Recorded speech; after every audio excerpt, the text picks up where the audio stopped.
Whispers in the dark, tempting my heart. A glimmering goal, a brand new start. Promises made, voices so sweet. Took the wrong road, fell to my knees. Yeah, I'm sold out. I did it for fame. I'm lost in the fire, I'm not the same. Good morning, stalwart squid slaughterers. Today's intro was Soul Loud by Studio Mercy, that being spelled S-O-U-L, from his Unearth 2 album. Just in time for Spooky Month, too. Who is Studio Mercy? Well, obviously he is a talented soundsmith who produced everything that you just heard from scratch. He is also a Twitch streamer, a Let's Player, and a man of immaculate talent. Like, I don't normally do this, but check this out, fam.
Of the main theme from the Spy vs. Spy video game from 2005 that I didn't even know existed before this morning, and he just put it together because he felt like it. I never played the game, but I do know Spy vs. Spy, and I think that stuff is hilarious. Waiter, more of this, please. Oh, and yeah, if you're listening to WFAR, he also provides the voice of DJ Liberty. Yep, it's that guy. I should also mention that there is no relation between him and my super robot AI buddy with the same name that helps me run the ship. Yeah, let me just save a copy of that guitar riff to tickle my eardrums with today, and we'll leap right into things. And there we go. The top news of the morning is that I apparently cannot read. I originally hatched this plan to smash through Seyshel Beach, Effluvia, Secundus, Parsh, Grafmere, Oasis, Genesis Prime, and then finally get to Aloraf, Carlia, and Hydrobius. My co-worker in the Freedom Alliance, Fancy, who runs the Galactic War Channel, which I highly recommend that everybody here go watch next, pointed out that we could simply exploit the Iroh New Stockholm Pocket to start our journey of self-discovery through high-explosive munitions with an attack on Alamak 7, and then proceed directly to Aloraf, then Hydrobius, and then polish off the now isolated Carlia. I have to admit that is a far better plan that is going to save us a lot of time. I simply did not realize that the DSS could make such a jump, which it can. It is currently parked over Alamak 7, providing logistic support to liberation efforts. There is heavy fighting within the town of Filibuster, which is a megacity that I know well. It is here that the former Supreme Overlord of the Illuminate Order, Nocdalia, butted heads with my ship AI, Mercy, and we found his lordship's might wanting. Yep, everybody is gangsta until my binary bestie puts an ultimatum shell directly in your center of mass. Yeah, good luck getting over that death, Hauser. I don't think there was enough left of Nocdalia to bury in a matchbox. Dude got the thermonuclear pinata treatment and there was candy everywhere. That being said, progress on Filibuster is moving ahead swiftly, and once the city is flipped back to Super Earth's control in 12 hours, the planet itself is sure to follow, allowing us to proceed onward to Aloraf, which looks to be a swampy marsh world with thick fog. I'm all for it. My own co-workers in the Freedom Alliance have memed my desire to shed squid ink, and I deny nothing. You try getting taken prisoner by the Illuminate, be tortured every night, and see how much tolerance for their existence that you have left. They broke my paws and laughed at me when I cried from the pain. Make them suffer, Helldivers. They aren't even alive to begin with, but they definitely don't deserve to live. Post-traumatic stress aside, that concludes the Galactic War news for this morning and marks the point where the WFAR broadcast is going to get cut off. Everything that follows here is more of a personal announcement where I lay down a lot of opinions that represent only me, not the Freedom Alliance. So if you want to hear what I have to say and you're listening to WFAR, head on over to my YouTube channel. If not, GG Liberty, the floor is yours. Go nuts, buddy.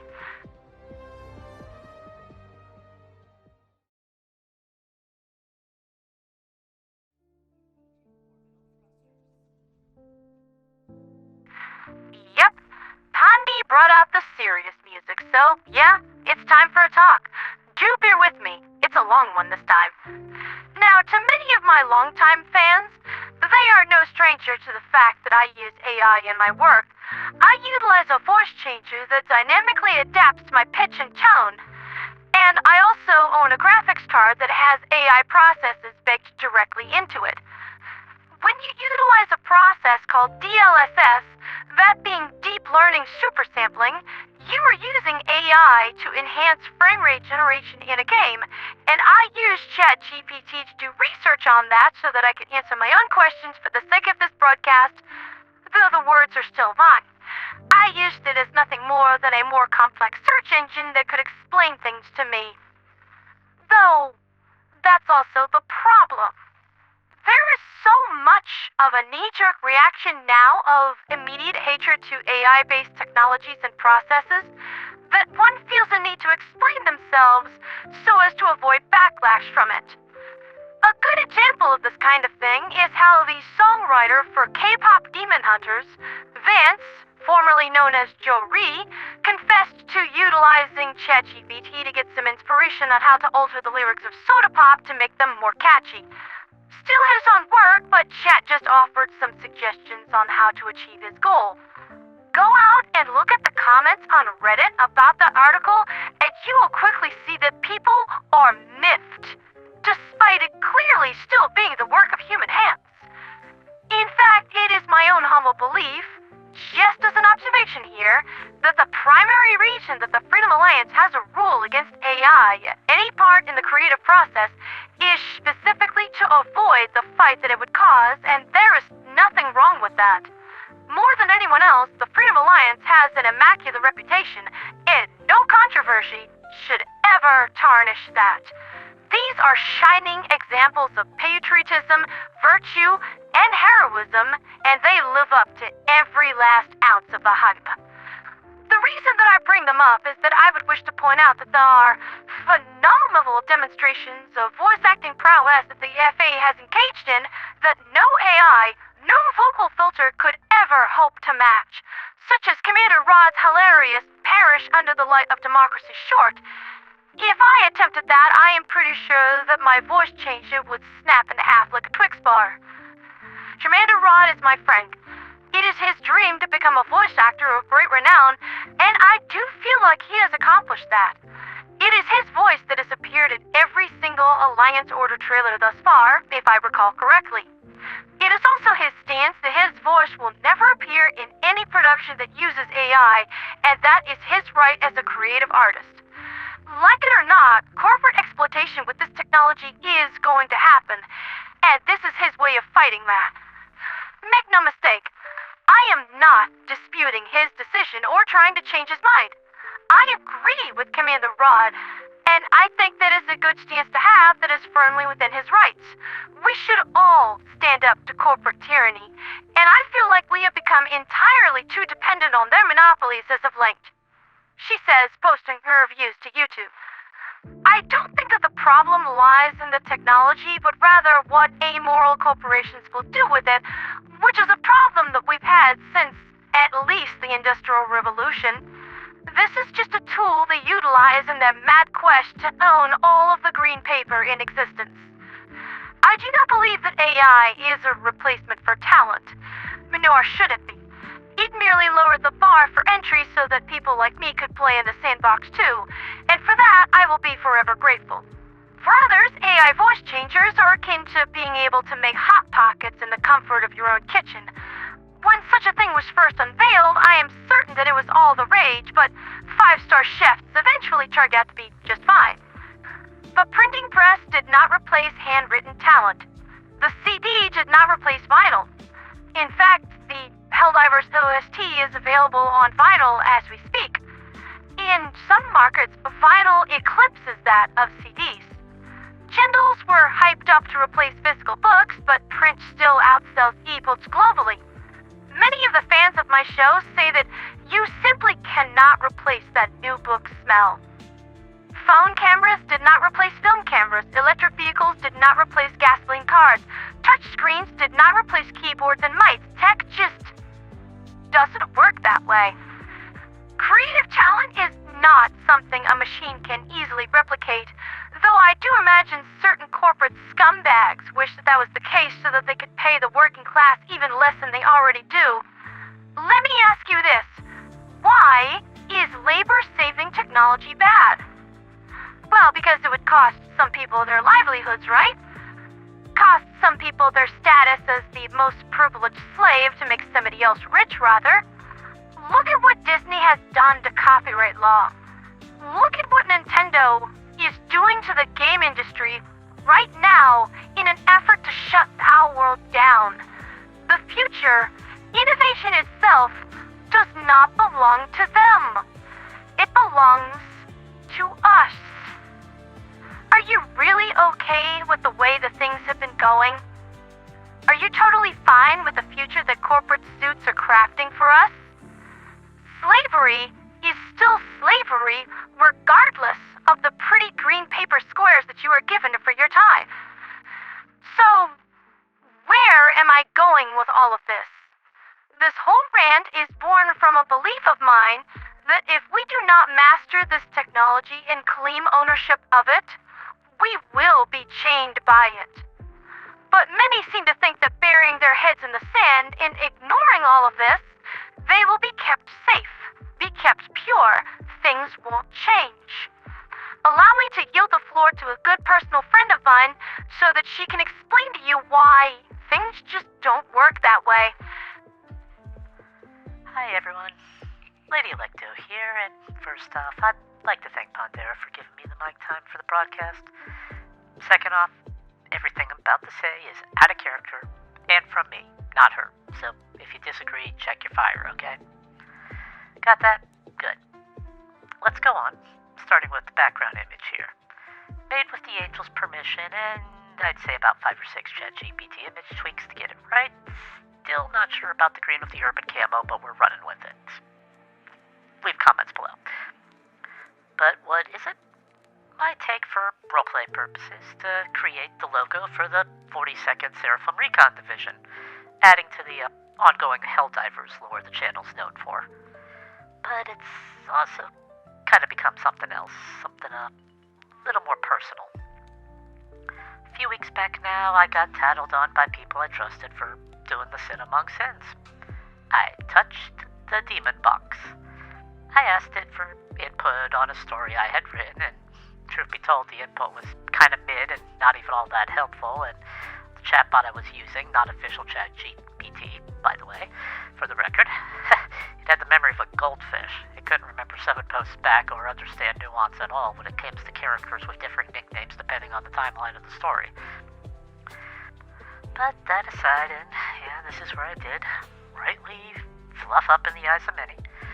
I did it using concepts from a shared universe and character IPs not my own. But to me, it was a goofy lark. It was me messing around because I knew this wasn't going anywhere. Or so I thought. Because holy fluff, I did not expect what came next. I didn't just get evicted from said community. I got pilloried. It was swift, it was brutal, And when I told him I would not accept an offer to publicly apologize, shame myself, and still not have trust back after, it was pretty final. I told him to fluff off, and I'm kind of glad now I did. I had a toy. They treated it like I had just handed over the launch codes. But it hurts, okay? This was a writing and RP community I'd been a part of for years. These were stories written by people, other trans authors, that quite literally, and let me stress this is not hyperbole, literally saved my life. Stories of people that got me out of an abusive situation that was quite literally killing me. Stories that made me the person I am. Loud, proud, unapologetic for my beliefs, including when it comes to being trans femme. And they did it because it feels like their hatred of anything AI trumped anything else. And again, it really hurt to hear a valued friend and mentor say as much to my face. The knife twist?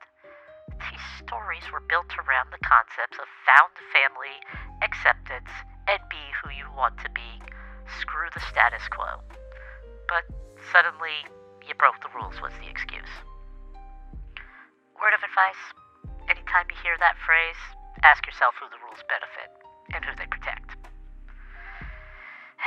When the price of forgiveness is conditional on throwing yourself on the mercy of the court, promising you'll never do it again, and still being told that you'll still lose status, still won't be trusted, still have anything you write put into question, that's not how families act. That's how gatekeepers protect their own. Not just them. To those of you on the opposite side of things, I really want to ask you something. When I see AI being used to make queer empowerment music, songs that included tracks for intersex people, for allies, for ace people, every single conceivable sexuality you can think of in this album, I want to ask, why is this bad? And then I get told, using AI to make tunes is like letting COVID into your house because COVID makes a sick queer beat. Comparing your enemy to a disease is something that should never, ever be uttered. This is the kind of tactics used by the very people who would happily still oppress us out of existence if they could, and have tried in the past. Seriously, learn your history, because as someone old enough to have seen a lot of this, being a kid of the 80s, the parallels are disturbing. Blacklists, exclusions, refusals to work with people with different viewpoints, banning from public events, being driven out of industries, being told your work isn't valid, being associated with those who use this tool make you tainted, demands to have AI art watermarked so we can tell it apart from art with soul. Folks, we've been down this road of crushed, clutched pearls before. The gays are undermining our society. The trans are undermining our society. The immigrants are undermining our society. The AI is undermining our society. We know where this leads. More to the point, we know who lost every time they've tried this playbook. And you're going to do so again. My friends, they think some of this is a bridge too far, but seriously, when I ask a friend if they want to look at my future writing, and the answer I get is, and I quote, part of us thinks that we'd spot any AI stuff in it, and that usually kind of ruins the experience for us. Again, as a trans woman, I know what this is. We can always tell. I laugh at the irony of being told I'm using a tech bro tool of oppression while watching the same people on Chinese-made smartphones be the ones employing these tactics, if it weren't so sad. Or so dangerous. Because this is a license for justified hate. A free pass to target this group over here, to other them, to dehumanize them, to invalidate them. Again, we know these tactics. Are you really good with them? Is this how you want to fight this? Anti-queer language with an anti-AI paint job? I found a quote about this recently from the graffiti artist Banksy that sums it up well. Art should comfort the disturbed and disturb the comfortable. And this is what art should do, regardless of the tool used to make it. So ask yourself, why does AI art comfort me and disturb you? Why does my joy feel like your threat? How does adding more take away from you? Who are you really afraid of? Because this is seeming less and less about AI and more about the terror of some people losing control of the narrative. The desire to keep what you have, regardless of who you hurt in the process. About silencing voices that make you uncomfortable. Spoiler alert, I won't be silenced. If you want to be only creating in the ways you approve, I refuse. That time is over. This is my line in the sand. Right here, no further. Because for me, this isn't about AI either. I already have to spend every day of my life fighting tooth and nail for my validity at Gestures the World, and adding an extra layer to that, being told once again I'm not valid because you put more focus on the tool instead of the message. Being told my acceptance in your spaces is conditional on silencing part of who I am. Again, I have zero problem asking you this. Do you really want me back in the closet, alone and suffering, without a means to voice my words for the sake of your comfort? When does my feelings, my validity, my very existence matter to you? When did the suffering become the point? When did the metrics of art become measured by it? The goal of technology has always, without fail, been to make our lives easier. So why are we even sitting here still having this fight? Because, to be honest, I'm kind of tired of it, and I'd just as soon not. This is where I'm sure the few friends I have left would tell me I'm being too loud, too irrational, too much, too something.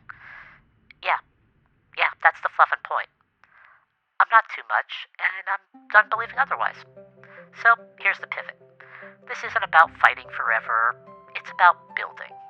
If old spaces demand silence, let's make new ones. Spaces where all tools are valid. AI, digital, watercolor, typewriter, cave mural, whatever. Spaces where creativity isn't policed, expression isn't conditional. No more crawling back to closed doors. We're building a space with no locks, no gates, no fear, no judgment.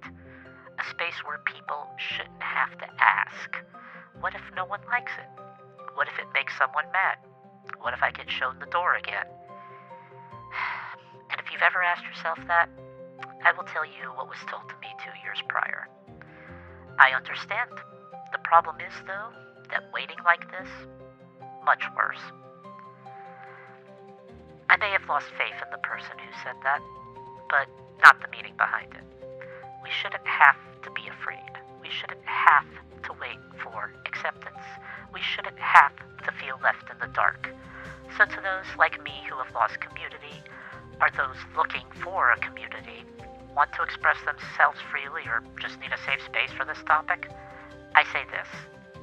We are here. You are not alone in this. Consider this the official announcement. Pondera and I are working to get that space off the ground, starting with, at the very least, a Discord soon to be formed for it. And to keep tabs on the tech as it grows too, because we're only getting started on this. Who knows what the next few years will bring, and I, for one, can't wait to see it. Consider this a call to arms, a battle cry, a rally, or as we've both been jokingly calling it from playing too much XCOM 2 again, welcome to the Resistance, kids. In conclusion, Stonewall wasn't polite, and I don't see a need to be so either, when it comes to dealing with those who try to invalidate any part of what I am. So, here's your choices. Lead, follow, or get out of our way. Lady Electo signing off. The surest way to work up a crusade in favor of some good cause is to promise people that they will have the chance of maltreating someone, to be able to destroy with good conscience, to be able to behave badly and call your bad behavior righteous indignation. This is the height of psychological luxury, the most delicious of moral treats. A quote from Aldous Huxley, and you just heard someone being victimized by this firsthand. I also felt the sting from these same people when I made a song called Weight of the Cape several months ago when I was feeling the weight of depression kicking in again. I felt alone, isolated, like I was not being heard in my own trans spaces, and when I get like that, it is my way to weave my pain into creative works, stories, lyrics, so on. The response that I got the next morning was very telling, in that someone who pledged that they would take care of me and tend to my flagging mental health called me a right-wing Trumper and expressed a lot of hate. I was already voted off the island. I was already the other that it was perfectly alright for them to despise. They had partaken in that most delicious of moral treats. In fact, I hear those same people are still bothered about what I did, still convinced that I made this song to attack them, to call them out. First, way to be so completely self-centered as to miss the point. Second, that is a level of pondera living rent-free in your brain that is usually reserved for the illuminate. And that's because I keep on blowing up entire invasion fleets. The squids have a good reason to be concerned about me. The point of this long broadcast is to ask a simple question. Do you really think that by ignoring this technology and having a zero-tolerance stance toward it, that you are removing its influence over you? It didn't work that way for the steam engine, the car, the computer, or the internet, and that is not how it's going to go down here. For some time, my friends and fans have been asking if I had a Discord that they could join. That time will soon be upon us, but it's more than a chat room for my fans to meet and chat amongst themselves, and it's not an altar for people to worship me on, because I most certainly never wanted that either.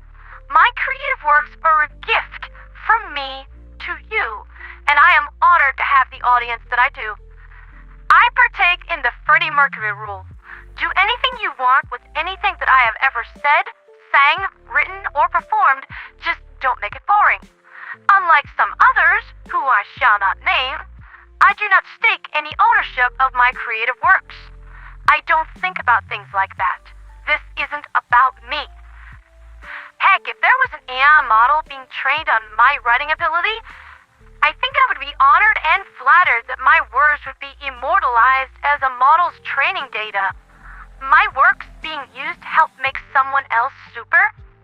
That's the entire point of me doing what I do. I wanted to make people stronger, to be able to do things that they never thought possible. I had set out to do that by mere heroic inspiration, but it appears that my own imagination was lacking. Syndrome from The Incredibles once said that when everyone is super, no one will be. But people forget that everyone would still be super in his world objectively. Imagine something like the Eliminate attacking a version of Earth with the entire population empowered by Syndrome's inventions.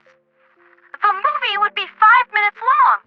And if you ask me, that's a way better world than simply relying on a family of 5 already super talented individuals. Yeah, Syndrome was right. Electo and I are crafting a space where AI enthusiasts can come and create freely without being pestered over whether or not AI art is art for the 892nd time. Art is subjective, and I find the discussion wearisome. This is a place for us to study and understand third-party AI models that do not rely on corporate monopolies, don't rely on corporate control. Why is this important? It's, as I said before, the future does not belong to some corporate bigwig, government politician, or even someone like Sam Altman for that matter. It belongs to us, all of us. We will make the future in our own image, be that for good or ill, because all of these authority figures, all of these powers that be, eventually, through the slow decay of time or their own boneheaded decisions, one day they won't be here anymore. Our descendants, our loved ones, the people we've inspired, they will be. So let's make the future a good one. Welcome to the Open Source Creative Rebellion. We call it Project Oscar.